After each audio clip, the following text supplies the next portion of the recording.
and welcome. I'm Eric Gao, and here's what happened this week. Taiwan is home to many cultural traditions that bring in tourists all year round.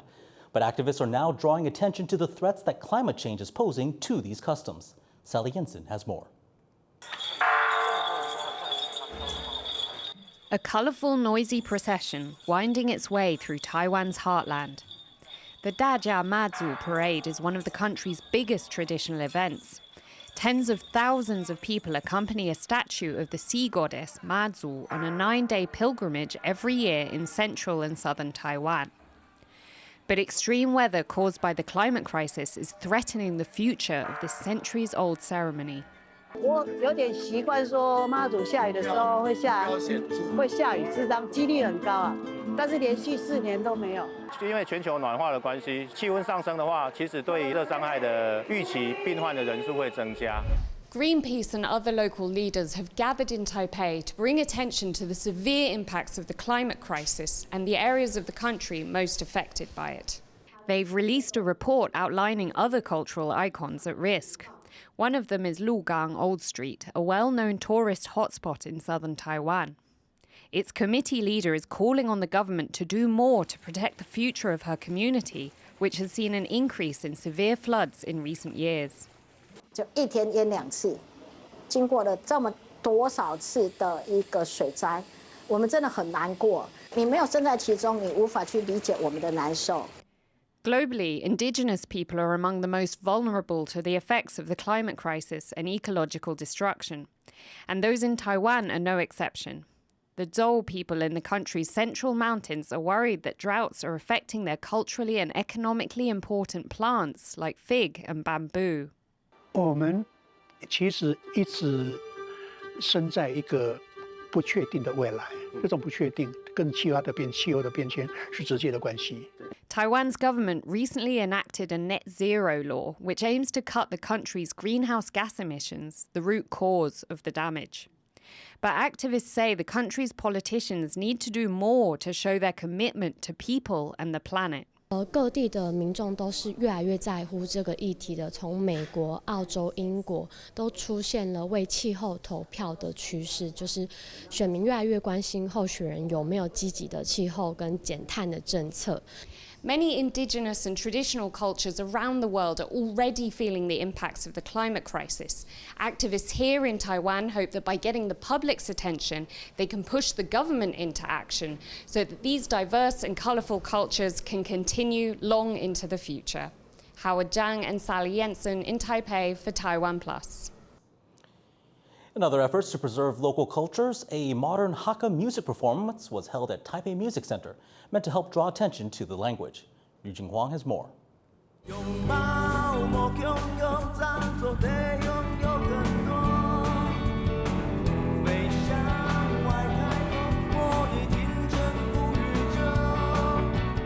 What you're hearing is the language of the Hakka people, set to modern music.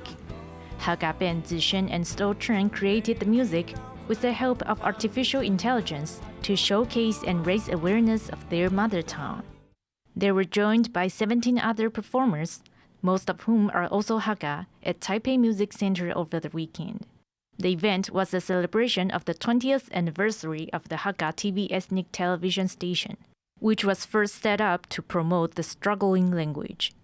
我觉得客语其实随着时间其实是越来越消失，所以我们就在想说，其实认识母语或是重新接触母语，可以透过各种不同的方式，音乐就是其中一种。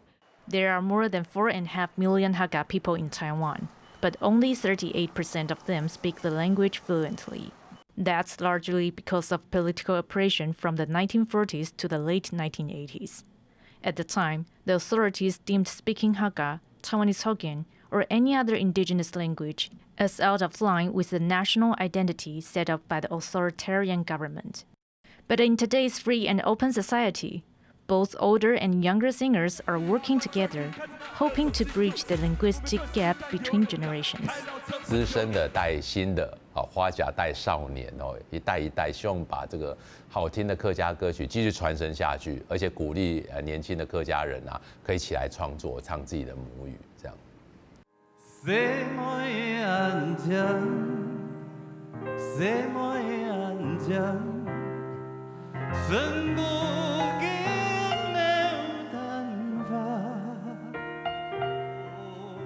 Luo Shifeng's Semue Anjiang is a Hakka pop song from 2 decades ago. Semue Anjiang means girl, you're so beautiful. For a lot of people, it's the first song that comes to mind when they think of Hakka music. But the Hakka music scene has changed dramatically in recent years. It's no longer just one genre. Something that emerging Hakka hip-hop artist Yapi wants to show with his reimagining of Luo's classic.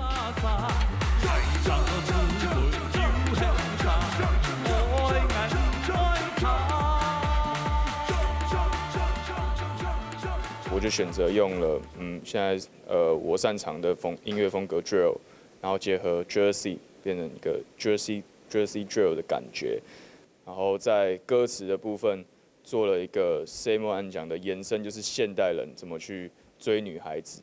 The event brought together singers of Hakka, Taiwanese Minnan, and Puyuma origins, all ethnic groups which have faced difficulties in preserving their cultures and languages. Hakka music pioneer Xie Yuwei sang with 2 other acclaimed singers, Xie Mingyou, who is best known for his Taiwanese Hokkien songs, and indigenous Puyuma singer Sambui. The song they performed, Songs of Jolly Gathering, speaks of how different ethnic groups can come together in Taiwan and coexist in harmony. The mix of cultures was also a theme of the show. This song by Huang Yuhan was written in both Hakka and Bahasa Indonesia, dedicated to her ethnic roots in both Indonesia and Taiwan. 你听到这个歌很好听，这个音乐很好听，你有可能想要学习怎么唱它。当你学习怎么唱它的时候，你就会学到这个语言。 There is still a lot of work to do to promote the Hakka language and culture in mainstream media. But the crowds at this weekend's event show that change could soon be on the horizon. Kamashi and Eugene Huang for TaiwanPlus. Taiwan celebrated International Yoga Day early with an event in Taipei. Our reporter Shufan Paul went to find out more about how this Indian tradition is still so widely practiced today. A sea of people in white performing Surya Namaskar, a combination of yoga poses with rhythmic breathing and sun salutations. This group of more than 100 is being led by Ginny Malika Chen at Taipei's Liberty Square to mark International Yoga Day. Her journey with the ancient Indian practice started 35 years ago.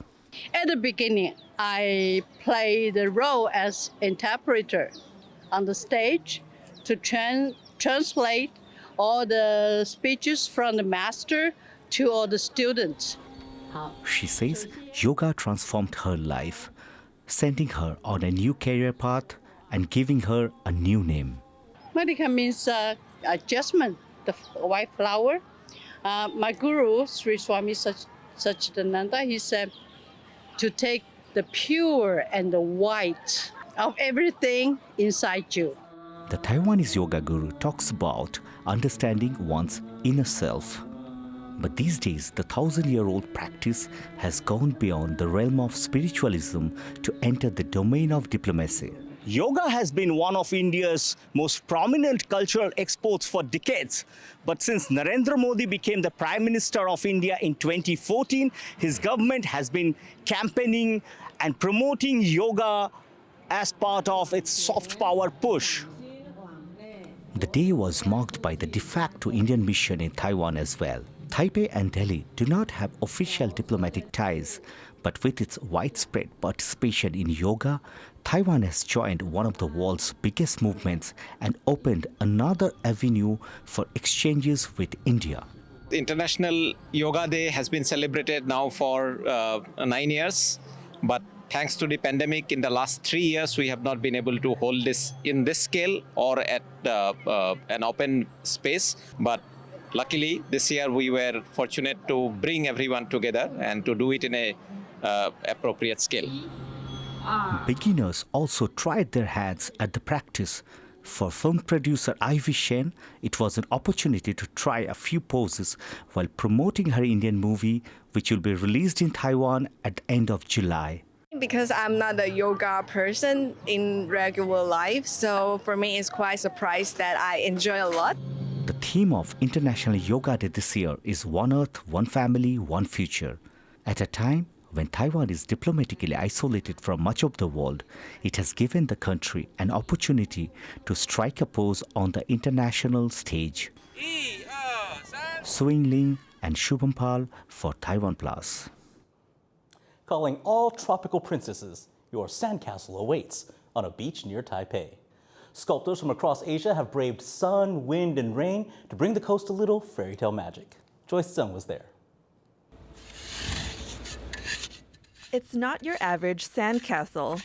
This beach in northern Taiwan is home to an 8-foot homage to Disney's 1937 Snow White and the Seven Dwarfs, the first full-length animated movie in history. And it's just one of 66 mega creations by Taiwanese, Chinese, and Japanese artists for the annual Fulong International Sand Sculpture Festival. It's really like walking through memory lane. This is the 16th year that they've hosted the Sand Sculpture Festival here at Fulong Beach, which is about an hour away from Taipei. And this year, it's all about Disney. They've recreated the iconic characters and classic stories and imprinted them literally on the sands of time. Artist John Cho is a regular sculptor for the festival. He's been honing his craft for 9 years, and this year made 8 different pieces. He says this Toy Story one is his favorite. 那在这一座里面，我其实最喜欢的是卡蹦，就是那个骑机车的那个，所以我会雕的特别的厚，让它看起来呢手跟脚是真的浮在空中。But capturing such beloved characters in sand is no easy feat. 所以我们常常在做的时候，就是要爬上爬下的。可能我们在上面雕的时候觉得很 OK， 但是到下来看的时候呢，可能脸就拉长了，他的微笑感就没有了。It took John 12 days to finish this work, which features 10 distinctive characters. But some of that time was spent rebuilding pieces washed away by rain. After months of drought hit Taiwan's south, the yearly plum rains have caused some parts of the country to flood and made weather in other parts erratic. And as climate change makes weather here more violent and unpredictable, sculptors face a tougher task keeping their work intact. 其实沙雕最怕的就是台风，海浪的力量冲击到了沙雕，它只要一被带走，这些沙雕就不见了。That's why for extra protection, the art medium sand is also used as a shield, taking the form of a 1.5-meter tall fort. It's all part of the show's design to work with and celebrate the natural resource. 我很喜欢沙的魅力，就是它可以非常多变，它不只是一个媒材，它是融入于大自然，所以我们要跟时间还有气候去抗衡。And it's been a hit, drawing many visitors, families, and even pets. What a wonderful day. It's all problem-free philosophy. Despite the changing climate and variable weather, for fans of these classic fairy tales, it's hard to fight the magic in the air. John Su and Joyce Zhen for TaiwanPlus. It's the last day of the Dragonboat long weekend. To make sure everyone, including animals, could enjoy the holiday, Taipei Zoo caretakers made special treats for some of their monkeys. Finally, some time off. People in Taiwan are enjoying a 4-day break thanks to the Dragonboat Festival. Some Taipei residents are using the long weekend to visit the city's zoo. 他就觉得很新奇，他想要再看一下，对，所以我们就是特地开车上来。在这动物园看大象还有长颈鹿。 Part of traditional Dragonboat festivities is eating zongzi, or sticky rice dumplings. So, in the spirit of the holiday, the zoo made some special zongzi for its animals. These snacks are made of ice with treats frozen inside, perfect to help the animals cool down on a hot summer day. 我们是选择用水果，里面大概有苹果，然后凤梨，还有西瓜，然后我们选择给黑冠松鼠吃，然后让他们可以度过这个炎热的夏天。因为这些水果切小块之后可以包起来，帮他们做冰凉的冰粽。 The zoo is expecting tens of thousands of visitors over this weekend, and they're making sure that people and animals will both be able to enjoy themselves over the holiday. Thank you for watching Here's What Happened. I'm Eric Gao. Take care and see you next week.